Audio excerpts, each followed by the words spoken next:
Hello, good morning बच्चों। Lesson जो अपना 12 चल रहा है और गूगल मीट में भी मैंने आपको समझाया था, उसी को मैं फिर से समझा रही हूँ ताकि आपको बुक के माध्यम से भी पता चल जाए किस तरह से कैसे परिभाषाएं क्या होती हैं, अर्थ क्या होता है। तो यहाँ पे हम बात करें भारत की जो जनसंख्या की विशेषताएं हैं उसमें साक्षरता दर। सबसे पहले बच्चों आपको साक्षर का अर्थ पता होना चाहिए। साक्षर से क्या तात्पर्य है? साक्षर से तात्पर्य है कि कोई भी ऐसा व्यक्ति जिसकी आयु 7 वर्ष या उससे अधिक है। 7 वर्ष क्यों है, इसके लिए मैंने आपको सुबह बताया था कि एक जो पढ़ने की उम्र, बुद्धि का जो विकास है उसके हिसाब से। ये बात अलग है कि वर्तमान समय में आजकल छोटे छोटे बच्चों को प्ले ग्रुप में इसमें भेज देते हैं, उसकी चर्चा अभी हम नहीं कर रहे हैं। हम एक सिंपल बात करें कि साक्षर जो है उसका अर्थ क्या है। तो एक व्यक्ति जिसकी आयु 7 वर्ष है या उससे अधिक है, वो कोई किसी भी एक भाषा को अच्छी तरह से समझ सकता है, उसके साथ उसको लिख भी सकता है, पढ़ भी सकता है, उसे साक्षर की श्रेणी में रखा जाता है। अब ये क्वेश्चंस यहाँ बनेंगे। देखो बच्चों, 2011 की जनगणना के अनुसार सारे आंकड़े हैं। तो अपने पूरे भारत देश की साक्षरता की बात करते हैं तो साक्षरता दर 73%। और इसको अगर टोटल अपन मानते हैं तो पुरुषों की कितनी है, महिलाओं की कितनी है, देखिए यहाँ दिया हुआ है। 80% के लगभग तो जो है पुरुषों की है, महिलाओं की 64। और जो मैंने आपको बताया था कि अब इसमें साक्षरता के मामले में केरल जो है सबसे ज़्यादा या सर्वप्रथम कह सकते हैं साक्षर राज्य है। और लिंगानुपात में भी ये महिलाओं की संख्या में ज़्यादा है। तो साक्षरता दर यहाँ पे 94%। तो ये क्वेश्चंस बनेंगे। एक तो देश की साक्षरता दर कितनी है, उसमें पुरुषों की कितनी है, महिलाओं की कितनी है, सबसे ज़्यादा साक्षर राज्य कौन सा है, उसकी साक्षरता दर कितनी है, और सबसे कम साक्षरता दर वाला कौन सा राज्य है, बिहार। फिर जब हम भारत के साथ साथ अपने राज्य की बात करते हैं, राजस्थान की, तो यहाँ पर भी 2011 की जनगणना देखी जाएगी। तो उसके हिसाब से 3,89,70,500 व्यक्ति साक्षर हैं। अब अगर 21 की जनगणना होगी तो इसमें संख्या में तब्दीली हो सकती है, वृद्धि हो सकती है। तो साक्षरता दर जो है 67 लगभग % है पुरुषों की, जिसमें 80% की लगभग, महिलाओं की कम है बच्चों यहाँ राजस्थान में। और पिछले दशकों में हालांकि इसको बढ़ाने का प्रयास किया गया है और महिलाओं के लिए विशेषतः सरकार ने भी कई प्रयास किए हैं। लड़कियों के लिए निःशुल्क शिक्षा, प्रोत्साहन के लिए कई पुरस्कार योजनाएं। तो राजस्थान में ग्रामीण क्षेत्रों में बच्चों विशेषतः साक्षरता का स्तर काफ़ी नीचा है। सर्वाधिक साक्षर जिला अगर अपन कहेंगे तो कोटा, और सबसे कम साक्षरता दर कहाँ की है, जालौर की। तो अभी मैंने जो बात की कि राज्य सरकार नए नए कार्यक्रम चलाती रहती है साक्षरता दर में वृद्धि करने के लिए। जैसे मैंने बताया था, साक्षरता अभियान तो है ही, चल विद्यालय है, प्रौढ़ शिक्षा है, सतत साक्षरता मिशन है। इसके अलावा कन्याओं के लिए भी, लड़कियों के लिए भी बहुत सारी जो योजनाएं यहाँ पर चलाई जाती है। ठीक है, बालिका शिक्षा को बढ़ावा देने के लिए योजनाएं चलाई जा रही है। कस्तूरबा गांधी आवासीय बालिका विद्यालय, ट्रांसपोर्ट वाउचर दिए जाते हैं, गार्गी पुरस्कार है, आपकी बेटी योजना, देवनारायण छात्रा स्कूटी वितरण। हालांकि कई योजनाओं के नाम चेंज हो गए हैं। और निःशुल्क साइकिल वितरण। ये सब किस लिए? ताकि ज़्यादा से ज़्यादा लड़कियों की जो साक्षरता दर है उसको बढ़ाया जा सके। कहते हैं ना, एक लड़की साक्षर होती है तो 2 घरों को साक्षर कर देती है। इसलिए सरकार का पूरा प्रयास है कि बालिकाओं को शिक्षा के लिए प्रोत्साहित किया जाए। इसके अलावा आप देख ही रहे हैं कि सरकार ने सरकारी स्कूलों में मिड डे मील योजना भी आरंभ की है, निःशुल्क पुस्तकें, ताकि बच्चों का रुझान पढ़ाई की तरफ हो। फिर हम बात करते हैं लिंगानुपात। वो भी मैंने आपको समझाया हुआ था। किसी भी देश में, राज्य में, स्थान में वहाँ की जो पुरुषों की संख्या है उसके अनुपात में स्त्रियों की संख्या क्या है, वो लिंगानुपात कहलाता है। मतलब प्रति 1000 पुरुषों पे महिलाओं की संख्या कितनी है, उसके आधार पे पता लगाया जाता है कि ये समानता है या असमानता है। तो 2011 के अनुसार देश का लिंगानुपात 940 है। बढ़ा है बच्चों, पहले कम था। तो 1000 पुरुषों में 940 क्या है, महिलाएं हैं। इसमें भी जो भी अपन ने बात की थी साक्षरता दर में केरल आगे है। तो लिंगानुपात में पुरुषों से भी ज़्यादा संख्या महिलाओं की है।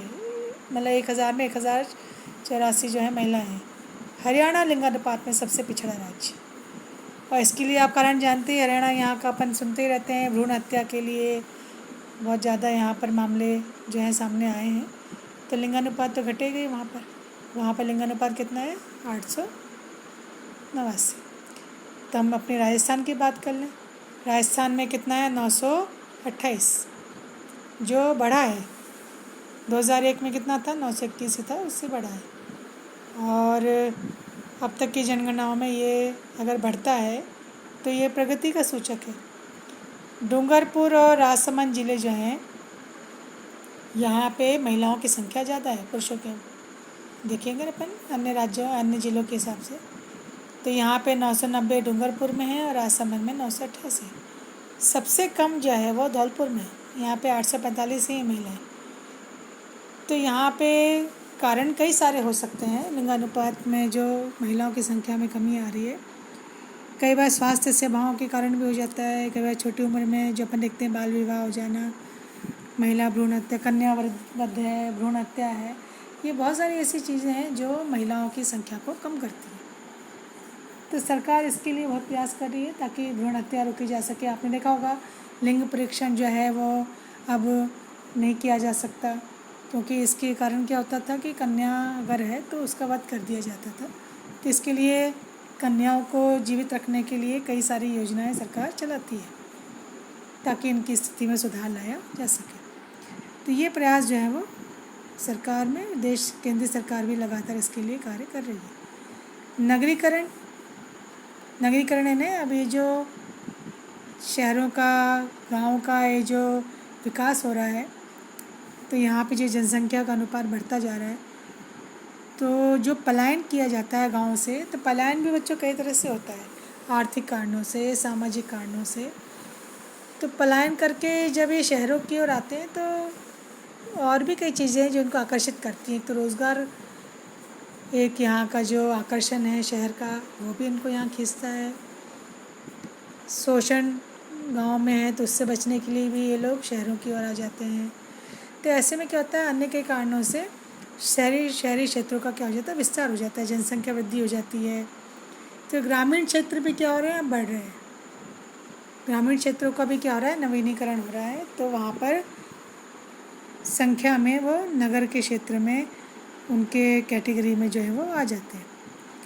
तो ग्रामीण क्षेत्रों में जो है पलायन से शहरी क्षेत्रों की तो वृद्धि हो ही रही है जनसंख्या में, और गाँव को भी अब आधुनिकीकरण वहाँ पर हो रहा है। नए नए आपने देखा होगा प्लांट लगाए जाते हैं, उद्योग लगाए जाते हैं, तो इससे वहाँ पर भी जनसंख्या में वृद्धि हो जाती है, क्योंकि वहाँ क्या मिल जाता है, वहीं के वहीं लोकल इनको रोज़गार मिल जाता है। तो ये भी एक इसका कारण है। शहरीकरण में उद्योगों का तो मुख्य रोल है ही, जो मैंने अभी आपको बताया, और संसाधन वहाँ पर जो है अगर उनका दोहन बहुत ज़्यादा हो रहा है, असंतुलन हो जाता है, तो ऐसे समय में भी पर्यावरण का यहाँ पर नुकसान होता है। तो बहुत सारी वजह हैं जिसकी वजह से पलायन हो भी रहा है, और कहीं कहीं ग्रामीण क्षेत्रों का विकास भी हो रहा है। तो भारतीय जनगणना के अनुसार नगर किसे कहा जाता है, क्या है डेफिनेशन शहर की? जहाँ पे जनसंख्या 5000 व्यक्ति इससे ज़्यादा हो, फिर घनत्व 400 व्यक्ति प्रति वर्ग किलोमीटर घनत्व है ना, बसावट, या इससे अधिक हो, और 75% जो पुरुष हैं वो जनसंख्या जो है गैर कृषि कार्यों में कार्यरत हो। गैर कृषि क्यों? क्योंकि कृषि अधिकतर कहाँ अपन देखते हैं, गाँव में। शहर में तो अन्य कारणों से वो लोग आते हैं। तो नगर पालिका, नगर परिषद, नगर निगम, ये क्या है बच्चों, स्थानीय स्वशासन की जो है इकाइयाँ हैं यहाँ पर। छावनी बोर्ड, इन सभी को भी किस में रखा गया है, शहरी क्षेत्र में जनसंख्या के हिसाब से। जो छोटे शहर हैं वहाँ पे नगर पालिका है, नगर परिषद। जो बड़े शहर हैं वहाँ पे नगर निगम, जैसे जयपुर बड़ा है, राजधानी क्षेत्र है, तो यहाँ पे नगर निगम है। ऐसे ही गांव में होता है बच्चों। तो गांव की जनसंख्या तो शहर से अधिक है ही, क्योंकि जनसंख्या का अधिकांश हिस्सा जो है 2/3 भाग ये गाँव में ही निवास करता है।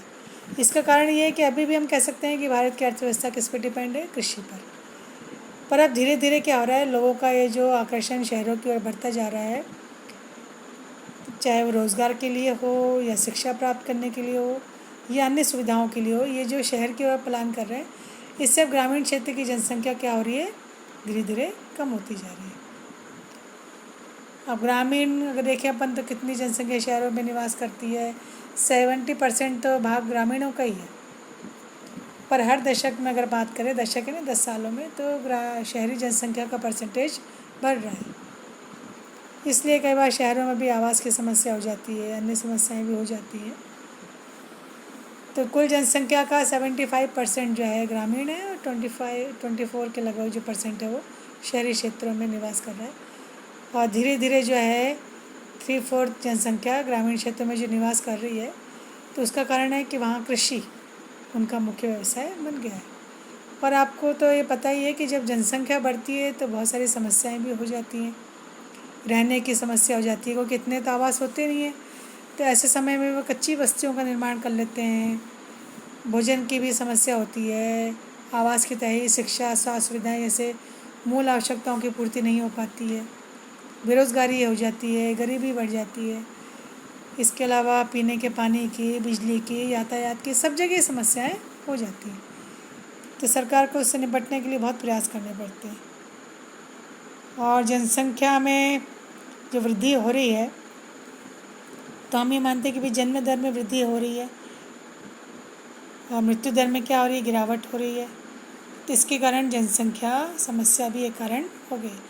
तो इसके लिए यहाँ एक प्रश्न आ सकता है कि अगर जनसंख्या में वृद्धि जो हो रही है इसको कम करना है, तो उसके लिए जन्म दर में कमी करके जनसंख्या समस्या का समाधान हो सकता है।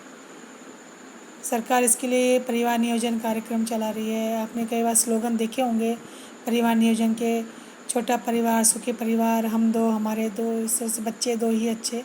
ये सब क्यों कर रही है सरकार? ताकि जन्म में जो दर है उसमें कमी की जा सके। और छोटा परिवार होगा, बच्चे कम होंगे, तो उनका ज़्यादा अच्छे से परिवार जो है ध्यान रख सकता है, उनकी शिक्षा के लिए प्रयास कर सकते हैं, उनके सभी मूलभूत आवश्यकताओं की पूर्ति की जा सकती है। इससे सरकार ने 1952 में एक परिवार नियोजन कार्यक्रम भी शुरुआत की थी। और राजस्थान सरकार में भी जो है जनसंख्या नीति बनाई गई है, जिसमें कई सारे परिवार कल्याण कार्यक्रम चलाए जा रहे हैं। लोगों को इसके लिए अवेयर भी किया जा रहा है। तो ये जो पोर्शन है, इसमें नीतियों में बहुत सारे मुद्दे भी रखे गए हैं। अल्पकालीन मुद्दे हैं, मध्यकालीन मुद्दे हैं, दीर्घकालीन मुद्दे हैं। अल्पकालीन यानी कुछ समय के लिए, फिर जो लक्ष्य प्राप्त किया जाता है उसके लिए मध्यकालीन, और दीर्घकालीन है लंबे समय के लिए। तो राजस्थान में भी जो है यहाँ की पृष्ठभूमि जो है जनसंख्या वृद्धि का कारण है। मरुस्थलीय क्षेत्र है, जनजातीय क्षेत्र है, पर्वतीय क्षेत्र है, और बाल विवाह तो है ही मुख्य कारण। तो यहाँ पर भी सरकार अब कोशिश कर रही है परिवार कल्याण कार्यक्रम के द्वारा महिलाओं की स्थिति को सुधारा जा सके और उनको परिवार कल्याण कार्यक्रम की जानकारी दी जा सके और छोटे परिवार का महत्व उनको बताया जा सके। तो इसके लिए सरकार ने नीतियाँ बना रखी है। राष्ट्रीय नीति भी है, जनसंख्या नीति, और राजस्थान की जनसंख्या नीति भी इसमें बहुत योगदान दे रही है।